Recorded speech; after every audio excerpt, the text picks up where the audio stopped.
नमस्कार मित्रांनो, अत्यंत महत्त्वाचा विषय, कृपया व्हिडिओ शेवटपर्यंत पाहावा। भारतीय संविधानाचे कलम 326 नुसार भारतातील प्रत्येक नागरिकाला वयाची 18 वर्ष पूर्ण झाल्यानंतर मतदानाचा अधिकार आहे। कलम 324 नुसार भारतातील सर्व निवडणुका घेण्याची जबाबदारी भारत निवडणूक आयोग इलेक्शन कमिशन ऑफ इंडियावर आहे। निवडणूक आयोग स्वतंत्र व निष्पक्ष असतो। मतदान का महत्त्वाचे आहे? योग्य प्रतिनिधी निवडण्यासाठी, भ्रष्टाचाराविरुद्ध आवाज उठवण्यासाठी, विकासासाठी, योग्य सरकार निवडण्यासाठी, आपल्या हक्कांचे संरक्षण करण्यासाठी। मतदान न केल्यास आपण आपला अधिकार स्वतःच गमावतो। मतदान न केल्यास काय होणार आहे?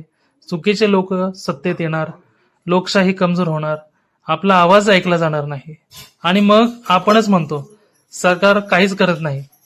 पण आपण मतदान केले आहे का? तुमचे एक मत जरी छोटं वाटलं तरी एका मताने सरकार बदलल्याची उदाहरणे भारतात भरपूर आहेत। मतदान करण्याचे तुम्हाला मी आवाहन करतो। मतदान हा फक्त अधिकार नाही तर आपले कर्तव्य आहे। आज मतदान नाही केलं तर उद्या तक्रार करण्याचा अधिकार गमवाल। मतदान करा आणि लोकशाही मजबूत करा। मित्रांनो, तुम्हाला व्हिडिओ आवडला असल्यास लाईक करा, शेअर करा आणि चॅनलला सबस्क्राईब करा आणि कमेंटमध्ये कळवा तुम्हाला याबद्दल माहिती होतं का? धन्यवाद।